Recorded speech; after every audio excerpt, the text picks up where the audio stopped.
Hello and welcome to the Random Wrestling Review. Our local to global series continues onwards, ever onwards. And another episode comes to you today. We, of course, just did Open Doors 1999, a first ever show where the price to get in was zero. It was a completely free show, and that's why we attracted 147 fans to the show, our biggest ever attendance. So I think the first thing we need to do is move on to the end of the current month because we obviously got here last episode, so it's time to move on. Next up, of course, it is luck of the draw, and that is lucky for me because this is the current situation in regards to the rankings. The Shadow is the champion. ECMO has 12 points, Chemo has 10, and they are the top two contenders. Obviously, you've got CW Anderson with 10 as well. CM Punk with 8, Charlie Haas with 8, and so on and so forth. But the big thing here, and as we discussed going into the anniversary show a couple of episodes ago, is that we had a big problem because we have a heel champion and the top two contenders are heels. Now, we managed to manufacture a way for Bruce Hart to be the number one contender at the 4th anniversary show, and of course that was also his retirement match. And now we've got to a point where that solution has been spent because Bruce Hart has now retired, so he's out of the rankings and would have been on 0 points anyway, having lost to the Shadow. So we once again have in a situation where we've got two heels set to face each other. But as I said, it is luck of the draw next, and luck of the draw allows us to forego our usual ranking system. For those of you who aren't aware, by the way, if you haven't been watching the series and you've just dove straight in here and you're wondering what the hell I'm talking about, the ranking system works thusly. It's very simple. Every single match counts towards the rankings. Every single match win, you get a point. The person with the most points underneath the champion is the number one contender and will face the champion. And whoever loses that match, i.e., if the champion loses the title or if the number one contender fails to win the title, then their points go down to 0 and they start again at the bottom of the table. And so that's the situation as it stands at the moment. But as I say, we are at luck of the draw. Apologies for that. As I say, we are at luck of the draw, which means that we can be a little bit different in terms of who gets that shot, because luck of the draw is a night where all the matches are randomly drawn, which means that you don't have to have the most wins to get the number one contendership or the title shot. And let's go to what happened at WCW's Fall Brawl, because Hugh Morris, I believe, has just become a 2-time WCW World Heavyweight Champion. I mean, he defeated the ridiculously positioned champion Chicky Star for the WCW World Heavyweight title. So that is actually an upgrade, I think, Hugh Morris winning the title here. But look, it wasn't even the main event of the night. Ric Flair versus Hulk Hogan versus Lex Luger was the main event. That did an 80 rated show. I actually think WCW are in some difficulty at this point. If you look at this roster, look who's on the show. You got Flair, Hogan, Luger, Savage, Scott Hall, Sting, Arn Anderson in 1999, all past their best. Meanwhile, Hugh Morris is the champion. He defeated Chicky Star for that belt. You've got people like JC Ice on the show, Rico Suave, Ray Gonzalez, Tracy Smothers. This is not in 1999, this is not really a mainstream roster. They've got a very, very weak roster with a lack of depth for absolute sure. Jim Duggan was hurt during a match, probably at that Fall Brawl, dislocated wrist for him. I don't imagine that'll keep him out for too long. But yeah, we're in October now of 1999. I should tell you that our size went up to 13 as a consequence of our larger show for the open doors. And then let's just check that luck of the draw is on the night that we want it to be. No, it's not. We need that to be Monday week 2. So let's just change that. The second annual luck of the draw, of course. This is the exact purpose of luck of the draw, actually, is to give me a way to bypass the ranking system once a year. And I think it works really well as a sort of a canon way of doing so. We're going to sign somebody right now because we want to continue to build our roster. But before we do that, well, not before that, let's sign the wrestler first, and then we'll release the wrestler who we're releasing. We are going to sign one of two men. Dan Severn might be the person, but I need to just... So there doesn't appear to be a point where he has wrestled had an MMA fight in the game so far, and I'm a bit nervous about signing him for that reason. I would sign Ken Shamrock, but he has had MMA matches, which has kept him out for long periods of time. But for Dan Severn, yeah, it doesn't appear like he has done that. So we're going to sign Dan Severn. He's not particularly expensive, but he has got a little bit of popularity due to his declining. 45 years old. I do worry about that a little bit. Do worry about it. I'm going to do it, but I don't know. I just don't know if he's any good. We're going to do it. We're going to do it. We're going to take the risk and sign the guy. But he's only going to do events and TV shows. That's fine because obviously we don't have any TV shows or any house shows or anything else other than A events. So Dan Severn is going to be signed. He's going to be the latest signing for the company. But what that is going to mean is that we lose Kid Chaos, long time servant of the company. 25 matches he's had, which I believe will be, other than Bad Crew, the most amount of matches for a wrestler that we are releasing. But yeah, it's been a while coming. I was hoping to tie in Kid Chaos once more to the Shadow/James Storm story. It was, of course, James Storm's series with Kid Chaos that resulted in James Storm having to leave the company. And then in order for him to continue to work for us, he had to go under a mask and pretend that he wasn't James Storm. So I was hoping that when we got to the unmasking of the Shadow and revealing James Storm, that Kid Chaos would still be in the company and we could do something with that. But that story with the Shadow under the mask has gone longer than I ever initially envisaged it. I thought maybe it would go for 6 months, but it's just gone on, and I've actually got to a point where I'm not even sure that I'm that. I'm not even sure how soon we will reveal that it is James Storm. So Kid Chaos is going to be gone, and we're replacing him with Dan Severn. I am still in the market for more wrestlers. So with Kid Chaos gone, we and Dan Severn coming in, we still only will be at 17 wrestlers on the roster, and we eventually want to get to 18. That was our plan, but it's fine to take our time about that. We don't need to rush into any big signings or any new signings anytime soon. So those are the changes in terms of um, in terms of hiring and firing. And yeah, I'm looking forward to this Luck of the Draw show. I think this is going to be an interesting one. As I said, really lucky, but not lucky because this is what it was intended for. That we have got the Luck of the Draw coming up because we wouldn't know who was going to be in the position of number one contender if not for that. So there's Dan Severn into the company. A name of sorts, I would say. Dan Severn obviously made his name in UFC. The Psycho Ward are the newest tag team force in WWF, consisting of RWR Animal and Steve Austin. Wow. I mean, again, another crazy tag team combination there. But yeah, I wouldn't have known who to make the number one contender for the title at this point, and this just gives me a chance to not have a heel versus heel title match once more and delay potentially that seeming inevitability. Now I know exactly what's going to happen at this show, but I'm going to, as I did with the last Luck of the Draw, reveal to you the matches as I book it, just so that we're not giving anything. We're giving you the best chance of having the experience that the fans would have in the audience. This is interesting. Al Snow has joined the Body Donners, but Skip has been removed from this stable that continues to go on.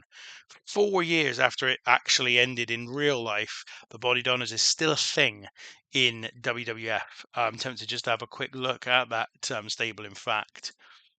Let's have a look. Stables. The Body Donners are now Al Snow, Steve Austin, and RWR Animal. I don't know how this has happened. I don't know where this has come from. Al Snow replaces Skip, the previous leader of that faction. Yeah, I don't know. But anyway, not for us to concern ourselves with. What is for us to concern ourselves with is the next show. And just so you know, off screen, I changed the ticket prices again because I thought it was something I was likely to forget when I started playing. So I thought, you know what, I will do that um, before we go any further and make a mistake. In fact, I can still change it if I wanted to, but we're fine. We're normal, which is where we want to be. So it is time for luck of the draw, and let's start booking the show. Starting with Sean Stasiak against Barry Buchanan, a match that, of course, involves two of the wrestlers who are kind of involved in the story of the rebellion, who've come in as a new faction and won the main event of the previous show in an 8-man tag match. But this one, I think we're going to give the babyface Sean Stasiak the victory. Those Sean Stasiak obviously is turning heel, and actually, what I'm going to do is I'm going to give him a tainted win in this one. The To continue kind of moving him towards a more aggressive heelish style. So Stasiak versus Barry Buchanan is the first match drawn for luck of the draw. Then we have a 6-man tag match. So again, this is exactly the same format as it was for the 1998 edition of this event. We have a Northwest title match, Northwest tag team title match, a 6-man tag match, and 2 singles matches. The 6-man tag match will feature Ace Steel, Chris Adams, and CM Punk against Keith Hart, Dave Batista, and C.W. Anderson. So again, I think I'll make this reasonably long, 13 minutes. And who's going to win this one? That's a good question. I'm not against the baby faces winning this because it's not like it's 3 members of the rebellion versus a baby faces. So even though Ace still is involved, but Chris Adams is also involved, and CM Punk also is kind of getting more interest around him. So it's a bit difficult. I think we're going to give the win to Punk actually, and he's going to pin. Let's have him pin Keith Hart. Actually, no, I'm going to have him pin C.W. Anderson.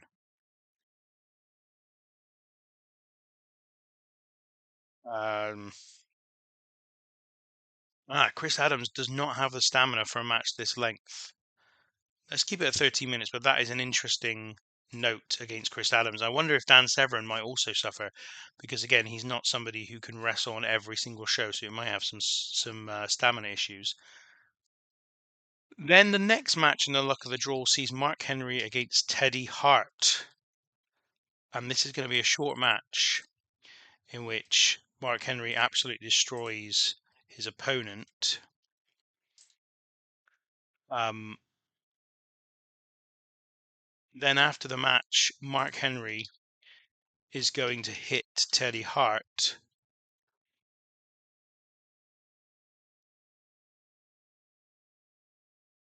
with another splash from the second rope, hurting him in the process. And then after this, we have another angle where Teddy Hart is going to continue to sell, and this time Keith and Bruce Hart. In fact, we're going to have them act here.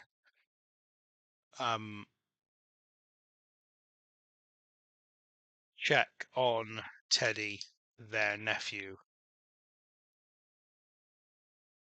So that's going to be and help him out.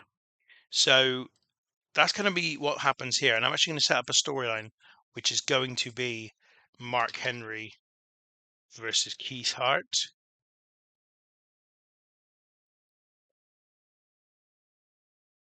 We're going to have Teddy involved as well. Oh, of course. Keith Hart's already involved in something else. What's he involved in here? Is he involved in this one? Well, we can remove him from that. Do we have Stasiak in anything? I don't think he's in that at the moment. Does he need to be in that? I'd like this story to keep going somewhere, and I'm not sure where. Actually, you know what? I can keep. Hmm. So you don't need. I'm gonna add Keith Hart back to this. I'm gonna take him out, and then I'm going to add the storyline between Mark Henry.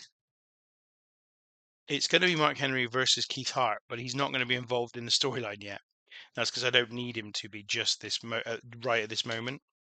It's more about Teddy Hart uh, at the moment with Mark Henry, but that will be the eventual thing that we're leading to. I mean, I don't know. I don't know what the ultimate singles match that we're leading to will be for this story, but there's something around Henry against Teddy Hart, Keith Hart, Bruce Hart, whatever, that we're doing here. Now, I wanted to explain this a little bit because I actually thought about having Teddy Hart face Mark Henry in Teddy Hart's debut, but then I reasoned that there would be no way that Bruce Hart would do that. Like, the idea here is that Teddy is obviously the nephew of Bruce and Keith, and they don't want to. They want to give him a chance to, start his wrestling career, get some experience, but they wouldn't put him in the ring so in a match so obviously overmatched by somebody like Mark Henry, and he would so they would avoid that being the match.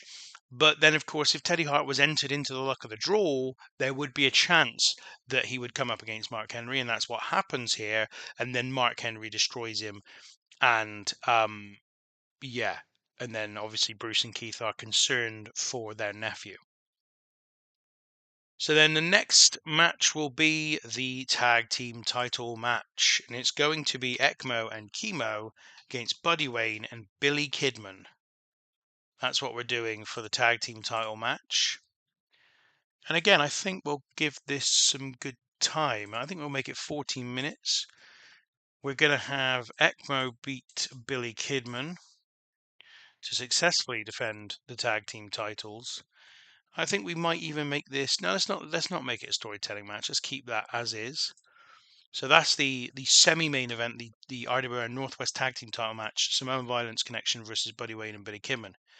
And so then we come to our main event for the title, and you can see we don't have a lot of options, but it is Dan Severn who will face the Shadow in his first ever match. I'm just going to see if Severn, yeah, Severn can go 10 minutes. I wonder if he can go more than that. So Dan Severn's going to face the Shadow in his first match. This is how I'm going to get around doing a heel versus heel match. In fact, I need to make sure that Dan Severn is a babyface, which he is, and he's got a legitimate athlete gimmick, which I'm happy with. Um, and I'm going to have Dan Severn win. This is why it was quite important to me, or I felt like it was a little bit of a gamble that Severn was 45 because I want him to be able to perform.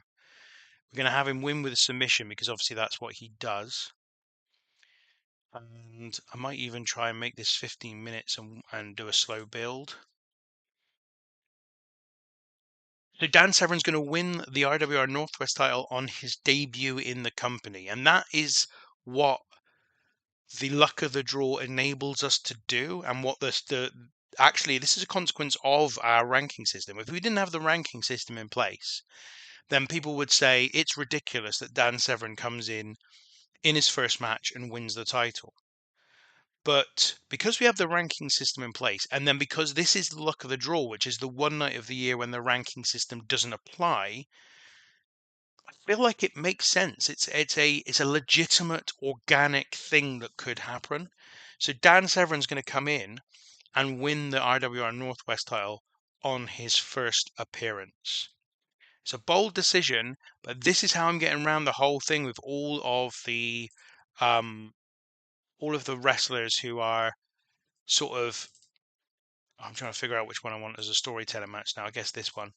Yeah, this is how I get around all the fact that all the wrestlers that are at the top of the rankings are heels because we couldn't keep avoiding it. At some point, ECMO and Chemo were going to get their title shots, and I didn't want them to face the Shadow. I didn't want it to be heel versus heel versus heel. So this is how it's going to go.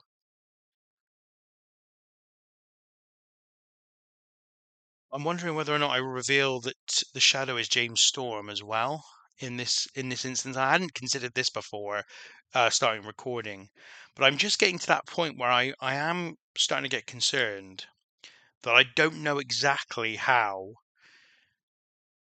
the shadow is going to get unmasked, and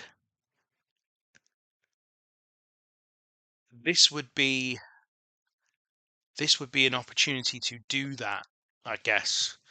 I'm not going to do it for now. I'm going to try and think my way through that and try and figure it out. But yes, we're going to have a new champion, and it's going to be Dan Severn. Just one more time, I'm going to check the booking analysis, but everything is fine there. We don't have to change any of the other stories. I just want to make sure that we are. So that's obviously starting. We haven't got anything for this, which is a bit of a concern. Um, we don't have anything that continues this story, and I don't want it to get lost.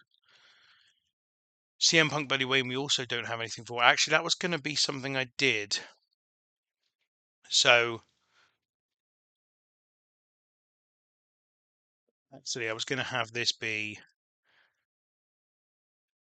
a distraction within this match. A distraction for Buddy Wayne was going to be CM Punk, just to keep that going.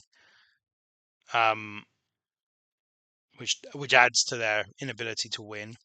And then they aren't doing anything as a team here, but were involved. They were involved in the retirement speech that they. Not at the last show. That wasn't at the last show, was it? So that's 2 shows in a row where the Red Alert story has not progressed.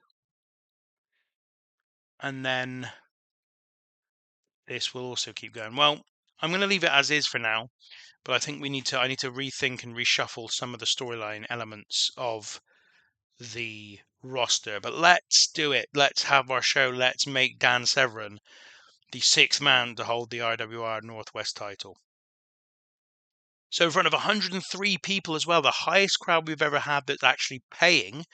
And we start with Sean Stasiak defeating Barry Buchanan in 8 minutes and 42 seconds in a really good opener, segment rating of 39. Stasiak has an in-ring performance of 36, Barry Buchanan a 33. Stasiak continues to foreshadow the heel turn during this segment.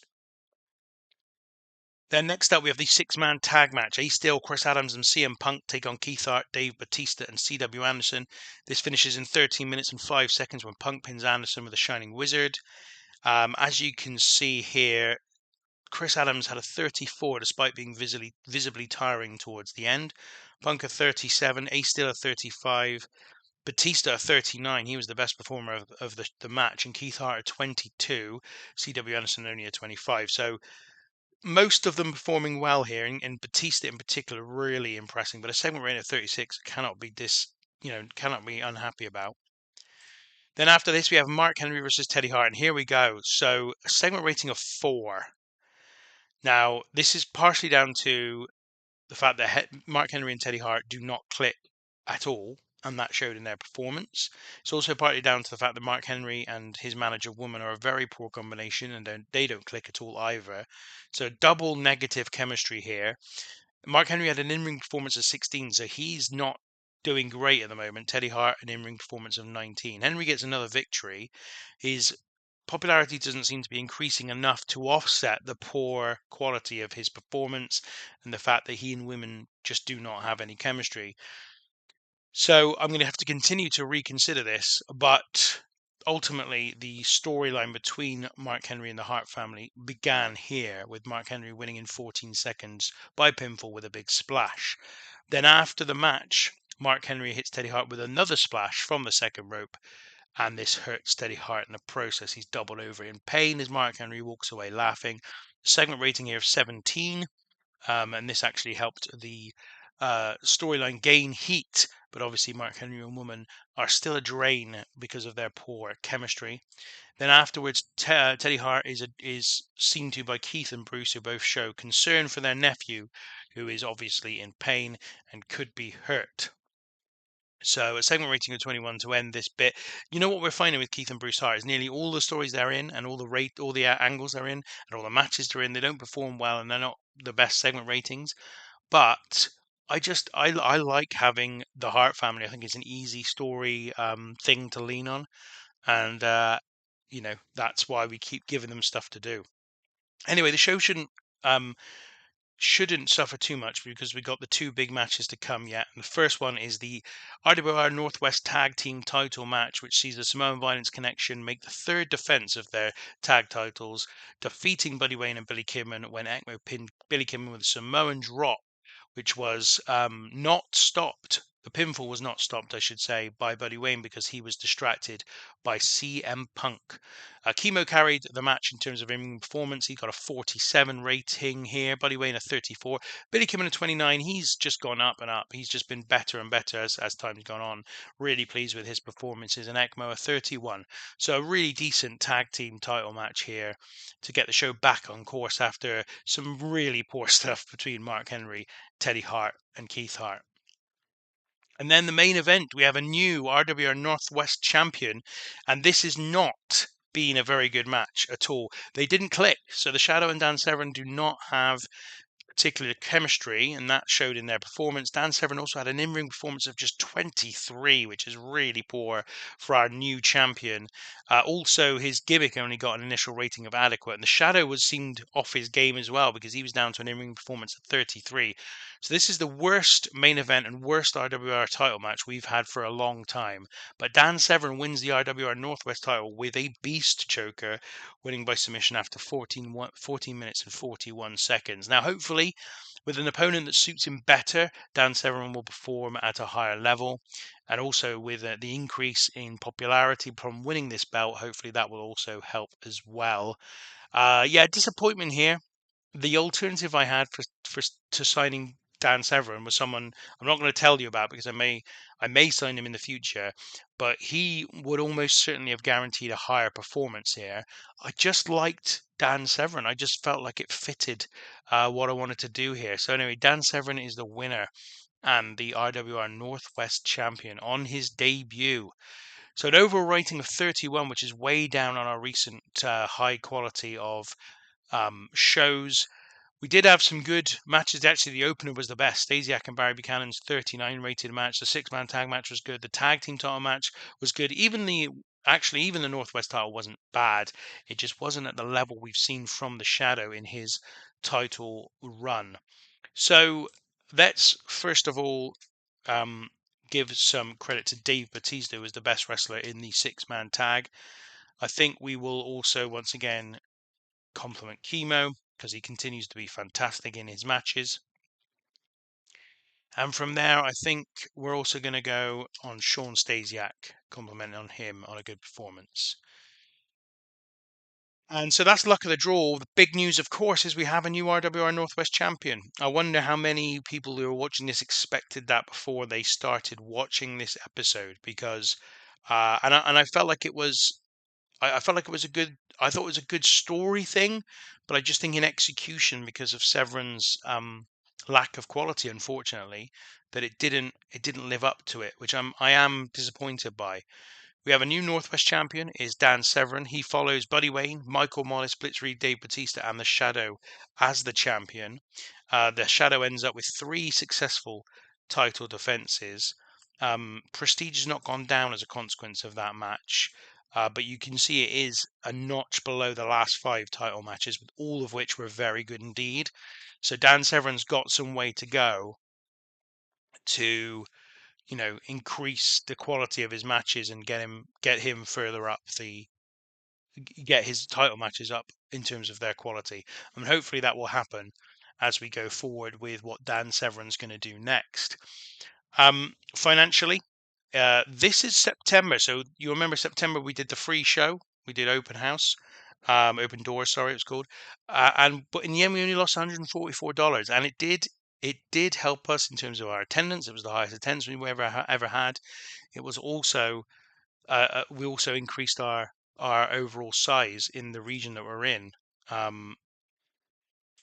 that show up to 13, and Southwest is now up to 4, by the way.